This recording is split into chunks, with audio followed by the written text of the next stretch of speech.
Today we are discussing what should your demand generation tech stack look like. Kevin and I are going to share a lot of the tools and tech that we use for ourselves to grow the B2B playbook and also tools and tech that we often recommend to our own clients. Welcome to the B2B Playbook. We built this channel for small B2B marketing teams who want to drive more revenue for their business. Every week, we're showing you how to create more demand for your brand step by step using our 5Bs framework. So if you're time poor, resource strapped, but you still want to make a big impact on your business, make sure you hit that like and subscribe button down below so you don't miss an episode.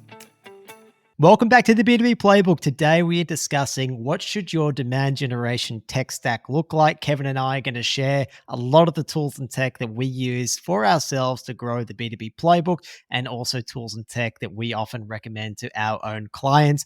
We are in season 6 of the show. We spent seasons 1 to 5 giving away our 5Bs framework for demand generation. Kevin, for those who are just tuning in now, can you please give our listeners a quick reminder of what we covered in the first 5 seasons of the B2B Playbook? No worries, George. The first 5 seasons of the show covered the 5Bs framework. And those 5Bs were be ready, be helpful, be seen, be better, and be the best. And be ready, we looked at how to deeply understand your dream customers. And be helpful, we then talked about how to develop relationships of trust with them, particularly online. And that's mainly through helpful content. And be seen, we then looked at how to amplify that helpful content and really focus in on the efforts that make that amplification happen. In Be Better, we looked at how to optimize your B2B marketing process that you've built up until that point. And finally, in Be the Best, we looked at some of the advanced strategies and tactics that the guys at the bigger end of town use and how you can use them in your own marketing as well.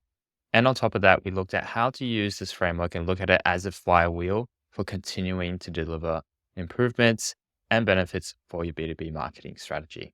That's right. I finally put together that flywheel, putting together in a graph what our 5Bs framework looks like when it's all together. And that's right. It's a flywheel because it's a cyclical process. The more you do it, the faster everything spins and the better you get. Today, as I said, we're continuing our demand generation mini series where we've been covering so many frequently asked questions around demand generation. And today, the question we're answering is, what should your demand generation tech stack really look like? And the context around this conversation, Kevin, why we're talking about it is your tech stack for a lot of our listeners, a lot of the people that we deal with, that's the technology that you use as a marketer to really help you do your job better, help you communicate better with sales. And that's going to evolve and probably change as your business does. And as I said, I want to share some of our favorite tools and tech that we use. We try a lot of them out there. And the good news for those listening who are working in those small teams and budget is tough to get a hold of, a lot of the tools and tech that we use has a free tier available. And Kevin and I try and squeeze every single little bit out of it before we move to a paid tier. So make sure you check out all of these tools. We're going to be linking to them all in the show notes. It'll, of course, be linked to in the article that complements this podcast as well. Kevin, I've brought up on the whiteboard again, I think something we've probably started every episode with in this mini series on demand generation. It's again an image diagram of the 5 stages of awareness. It's really the 5 stages that your dream customer has to go from being unaware that they even have a problem that you can help them with to being led to the logical conclusion that you are the perfect business to help them with it. Why do I have it up? Kevin, I think that really at each stage in this funnel is really where you need different tools and tech to help you. And we're going to go through what those tools and tech are. Just for example, in these earlier stages, that unaware, problem aware, we're really trying to target people who aren't even aware or are really early in their stage of awareness that they even have a problem that you can help them with. And so our goal is to really educate these people as much as possible. Now, there's a bunch of ways to get in front of these people and educate them that this is happening.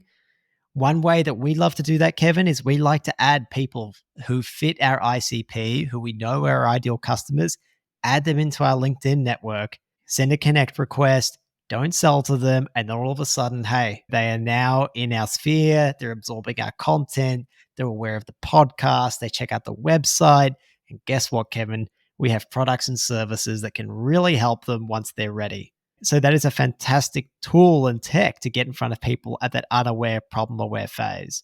When it comes to solution, product aware, most aware. These are people that are in your system. The further down they go, the more chance you have of identifying who they are. So you're going to look at things like CRMs and marketing automation platforms to really help you there. You're probably also going to be looking at like any reporting tech stacks there to see how people are moving through that funnel.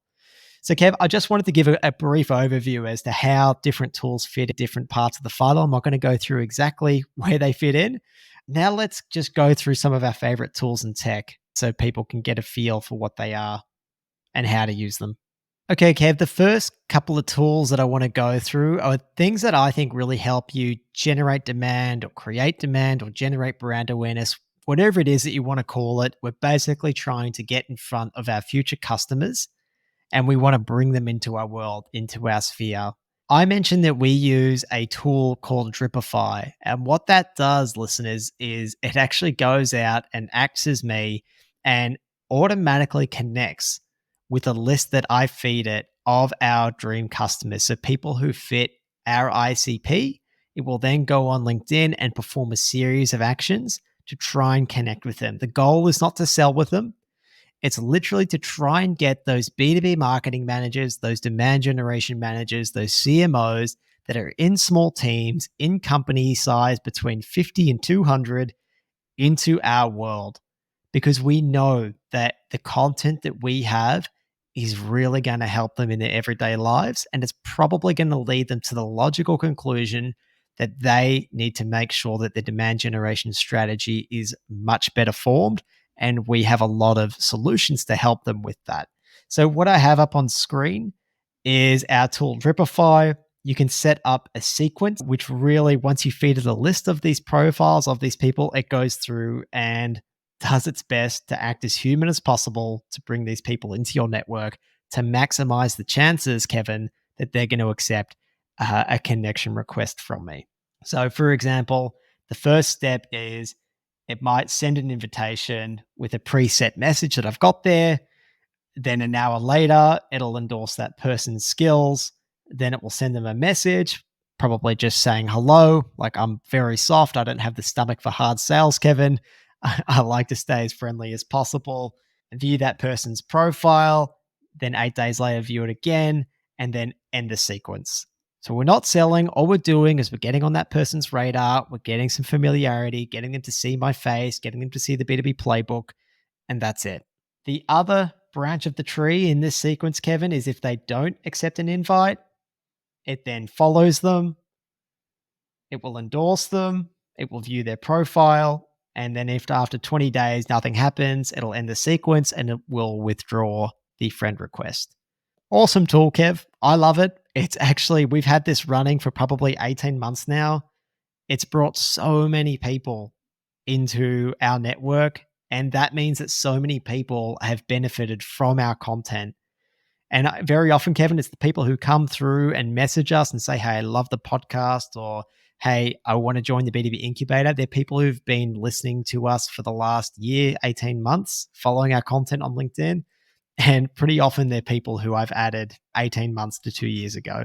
So there you go. That's Dripify. Any questions or comments there, Kevin? No, that's pretty clear for me, George. Obviously, knowing that we have that running for quite a while now, but great one to share with the listeners. I think it's important to call out listeners that it's just something that helps us automate things we would normally do manually. So George would go through this process of getting to know these people and trying to stay in front of them on LinkedIn as much as possible.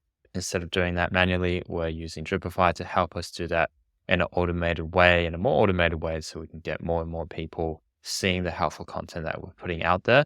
And as George said, it's not a hard sell. It's very important to call that out. If people are getting these messages and being hounded with very sales-led conversations at this point in time, then it's really not going to leave a great taste in the mouth. It's not really going to be effective. What we're really messaging them with here is helpful content that they're potentially going to find helpful right away, or may find helpful later down the track, wherever their journey might be. And because they fit in our ICP, hopefully they'll start to get some value from it, and we're connecting with them in an automated way so we can do this at scale. And I think Dripify is absolutely a great tool for doing that. On the topic of helpful content, that probably takes us to the next set of tools which help us create that helpful content. So obviously we have this podcast, the show that you might be watching on YouTube, and tools that we use to put that podcast together include Squadcast, where we record these sessions, and then we use Descript to then do all our editing and also the repurposing for the YouTube channel as well from there, from the podcast recording.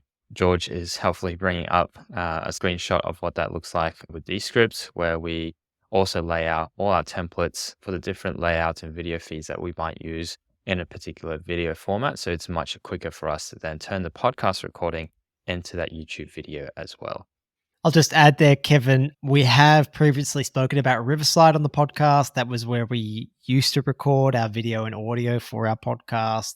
It's just become a little less reliable is what we found, but also Descript was a tool that, as we said, we use for editing, and they bought Squadcast, which is also a recording platform. So for the same cost of a subscription to Descript, we get a recording tool for free. So we've moved everything now from Riverside to Squadcast because, hey, it's one less tool to pay for. So make sure you check that out. And then, as Kevin mentioned, we're using Descript quite heavily to easily repurpose things for YouTube, for LinkedIn. It really helps with quick editing for the podcast as well. And then for our article writing, we have a lot of prompts that we're using that manipulates or uses the transcript from Descript to help us with our newsletters, with our articles, which are all really high quality if you go and check them out for yourself, with our LinkedIn posts and all that kind of stuff too. That is really like a lot of our content creation stack, I would say. In terms of process, Kevin, coordinating who does what, I know a lot of people who use paid solutions like Trello boards or Asana or Monday.com. We're pretty simple. We stick to a Google Sheet. There's not a lot of moving parts between us and whoever else helps us with the podcast. We found a Google Sheet to be just fine for us. But if you've got a bigger team, then maybe check out some of those other resources. But yeah, we find Google Sheets is just fine. When it comes to LinkedIn post scheduling, we use Authored Up. It's a pretty great tool. It's very LinkedIn specific, and it's basically what helps us draft and schedule all our LinkedIn content in advance. We try and do that in batches to save us time. We try to have at least a couple of weeks scheduled in advance if we can. And what I also really love about it, and I've got this feature up on our whiteboard, is this tool where it keeps a record of every single LinkedIn post that you've done for yourself, for your employees, for your company page. It shows you all the visibility and engagement metrics around it, like how many people viewed it, how many people engaged with it. And it shows you like the day that you post, the time that you post, the comments and how many comments were left around it. And what you can do is you can easily click one of those and use them again. So you can recycle your old posts. It's something that we do pretty often, to be honest. And I used to feel bad about doing it, Kevin, but then I realized, look, really only a tiny percentage of our audience sees every single one of our posts whenever they go out. We don't have a lot of control over who sees it. And chances are no one remembers your content quite like you do. So it's been a real time saver for that as well. So check out Authored Up. Again, this will all be in the show notes and the article that's complementing this episode. One that I don't have up on screen, Kevin, but that we use a fair bit is Fireflies. Fireflies AI is a really good note-taking recorder app. It plugs into our Google Meet or wherever it is that you have your meetings. It's basically an AI assistant which takes a transcription of everything that is said in that meeting and then gives you really great summaries. So we use that for our client meetings. We use that for any of our meetings with any applicants for the B2B incubator. We're doing customer research at the moment for a new product that we're looking at launching, Kevin. So it's just a great note-taking tool. And it means that as the person asking the questions, I can really actively listen. I don't have to take notes at the same time. And it really makes the way for better conversations and means I don't have to do that note-taking at the end either. There's other purpose-built tools for customer research, things like Dovetail, who have actually done a great collaboration with us before. So if you're looking for something more product marketing focused and more tailored to customer research, definitely check out Dovetail. And listeners, when it comes to content creation and making sure that everything looks up to spec and consistent in terms of George's drawings and the aesthetics that we're going for, we use Canva, great tool that everyone is probably very familiar with. But we are able to create lots of different templates there that we can reuse and repurpose very quickly. It's obviously got our brand templates and things like that in there. There's slide templates and things that we can go off as well. George has helpfully got that up as well. So you can see some of the templates that we use in our materials. It just makes it a lot easier for us to create consistent content that looks and feels consistent. It is in our brand voice as well, and makes that whole process very quick in creating that helpful content. And so we can really focus our energies on creating that helpful content, making sure it is helpful rather than focusing on the little details that come with improving every single part of that step in the content creation. Yeah, my sister Katerina is actually our graphic designer. She's fantastic. Katkuda Designs, Katcouda Designs. And she's very helpfully created all these templates for us. And she did it right from the beginning, Kev. So we've really always put out stuff with our brand colors in our brand fonts, tried to stick to her guidelines as much as possible. And I think it's generally led to a much more integrated experience for our listeners. I hope that this certain color of orange that we've been using is burned into people's eyes. I hope they like that our headings are always like big and bold. We are very founder led as well. So you're going to see my face and Kevin's face everywhere as well, which is why you've got our bubble heads when you come to our homepage. And it's just made life so much easier. So whenever we have a YouTube video that's ready to upload, we know what our thumbnail's looking like. If we have a carousel that we've got to put up, we've got 3 or 4 different versions that we just go through and pick from. And so the whole creation aspect when it comes to the visuals to what we're doing, it's much more of a drag and drop process than anything else, which really can be said for our whole content creation process, Kevin. We've tried to make it as drag and drop as possible because we're not designers, we are B2B marketers, and we leave the designing to the experts. But it's something that allows us to move really quickly and still look good. Okay, Kevin, that was probably our tech stack for what we would call that generating demand aspect of what we do, that demand creation, getting brand awareness, pulling people into our funnel, getting them in front of our beautiful visual assets and our very helpful information. That's a lot of the tools that we use around that. We have a whole list of tools that we use when it comes to the category of prospects, Kevin. So people who aren't customers yet, but we would love for them to be customers one day. So they're people that are in our ICP. How do we get in front of them? How do we nurture them? What do we use? Website identification software is super important. And there's actually a lot of people that I speak to, Kevin, that don't do this because they think it's really expensive. So, website identification software looks at which companies are visiting your website and identifies them for you. So you can see, are we getting companies in our ICP visiting our website? So I've got an example, Kevin, on our whiteboard again. Just for those who don't know, these don't have to be companies that are in your CRM. These are just any company that can be identified by this software. We use Factors AI or Clearbit, and it tends to match, I think, about 50 to 60% of companies, which is, it's not perfect, but it's definitely better than 0%. And it's really, really helpful because then we're able to see which companies are browsing our website, which of those are in our ICP, and then we can start to take actions based on that.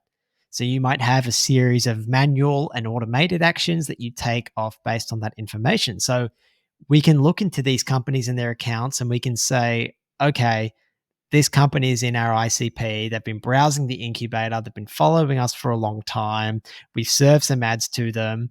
Hey, it's actually worth me going and connecting with them on LinkedIn. Or maybe it's time to do a little bit of outbound and send them some helpful resources, something to take that relationship to that next level. And so this can be a great starter for those who are really struggling to close that gap between sales and marketing to start to get some visibility over who is it that marketing are even really starting to bring to our website. In terms of enriching that data, meaning pulling in more information about those companies or those contacts associated with those companies, tools that we use, again, you can use Clearbit, they do that. Apollo do that. Our outbound tool, Instantly AI, also does that. So you can basically get lists of companies or people, and you can pull their emails, mobile numbers, LinkedIn handles, all that kind of stuff to make your contact efforts, the information that you pass on to sales, your targeting with ads, far more accurate. LinkedIn Sales Navigator is another one that we love to use. It really allows you to pull really targeted lists of people. Sometimes this sits with the sales team, Kevin. It's called Sales Navigator. But I think LinkedIn Sales Navigator is really great for marketers to get across as well, because you can pull very targeted lists of people based on all the different attributes that LinkedIn understands about a person or a company. And so it's what allows you to really nail down lists of who would match your company best, who fits your ICP. And it's a place to really pull those lists. So then again, you can make them part of your marketing campaigns. You can hand those lists over to sales. One great way of getting LinkedIn Sales Navigator data out of LinkedIn Sales Navigator and into LinkedIn ads and uploading that as a company list is a tool that we use called EvaBoot. You can export personal profiles and LinkedIn company profiles, and then you can retarget them and upload them as a company list on LinkedIn Campaign Manager, which is a really fantastic way to, again, be as resource efficient as possible. Kev, at this stage, this is when we're also talking about our CRM. Can you just tell our listeners, Kev, what our CRMs are? Yes, of course, George. So our CRM, our customer relationship management system is HubSpot. And effectively, it's where we collect all the information about our leads, our customers, our prospects, all the people that we come into contact with, have an email or some sort of contact for. And we place all the information in there and track all the information there about our interactions with them over time. That just helps us to organize and see trends as well when we look back into HubSpot's own reporting, as well as pulling that data out into other platforms like Factors to look at things like how are we doing in terms of the pipeline? What are we doing good? What are we doing not so good that we can improve on?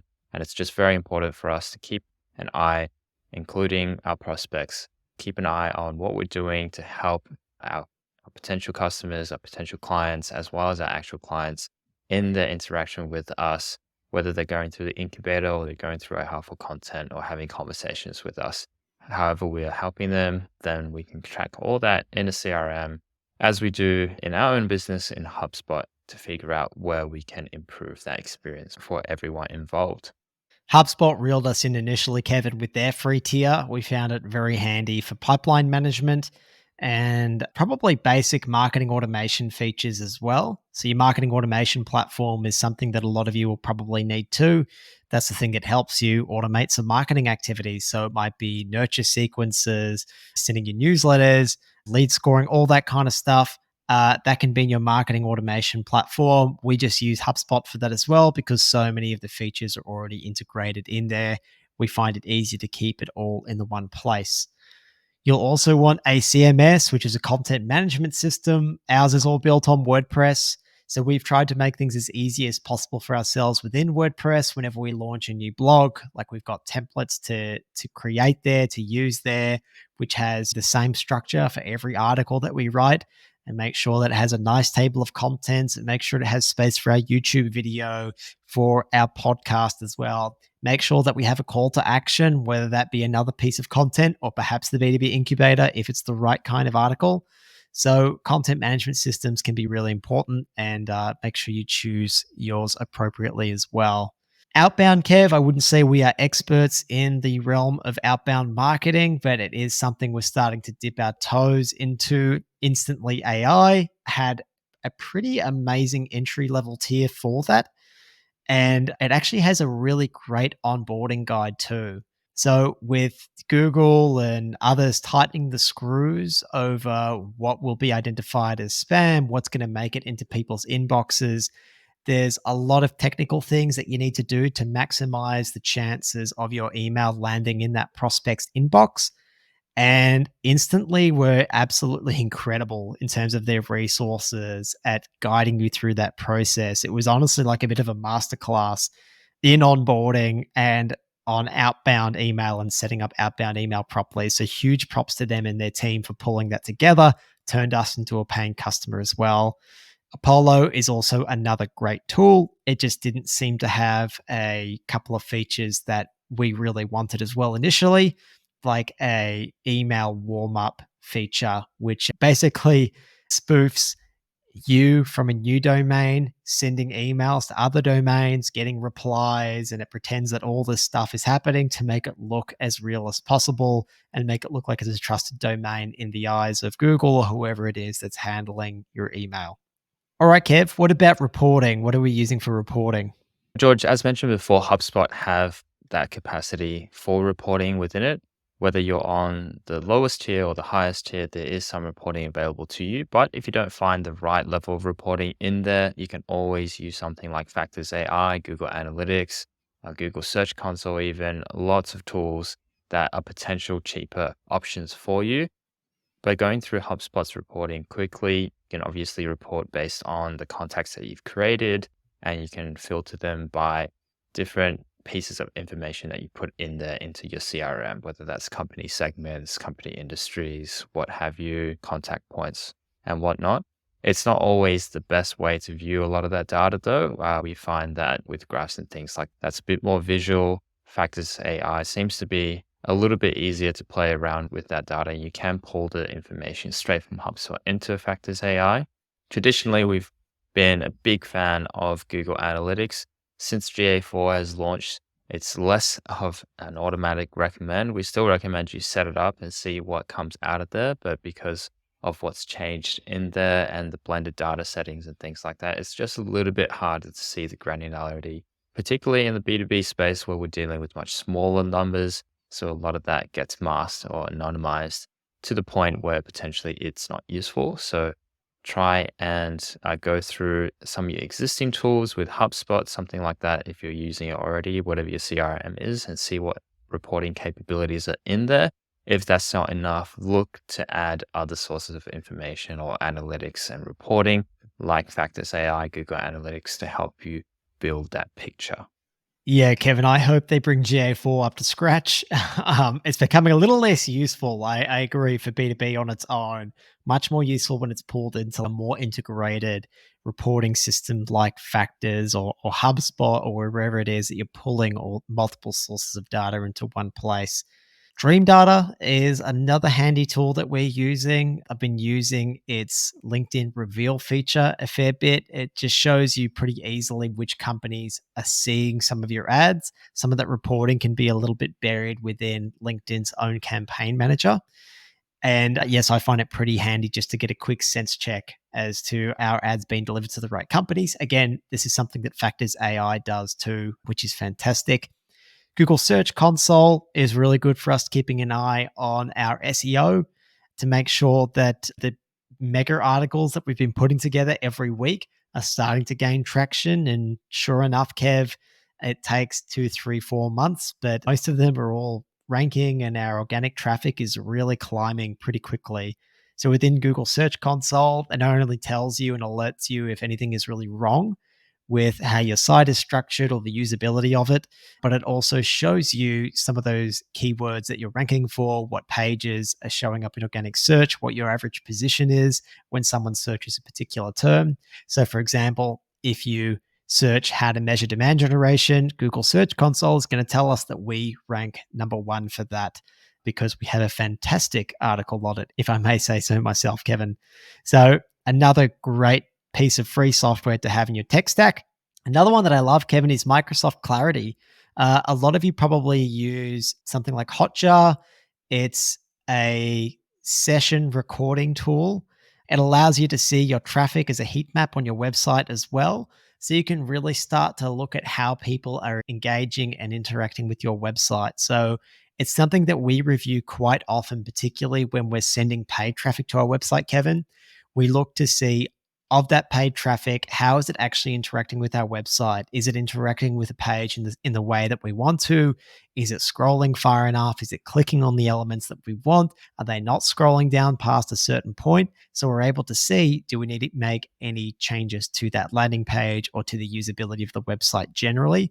So Microsoft Clarity is a great one. That's an awesome one when it's used in combination, Kevin, with Clearbit as well, because If you have a landing page and you're sending traffic to that landing page using LinkedIn ads or Google ads, you're going to be able to see of that traffic that we've sent there, are those people in our ICP? Clearbit is going to tell you that, or factors.ai will tell you that. And then, did they engage with my page properly? Did they take the action we want them to? Did they absorb that information? Reviewing video sessions and things like Microsoft Clarity is really going to help you there.